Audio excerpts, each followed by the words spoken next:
ของกลิงเกอร์จากโรงงานสิมังรักษาประมาณพันกว่าต้นในเดือน3ปี2018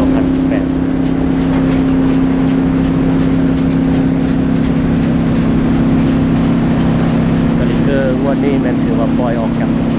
ทางกลิงเกอร์ของงานสิมังรักษาแล้วก็ของใช้รถของบางงาน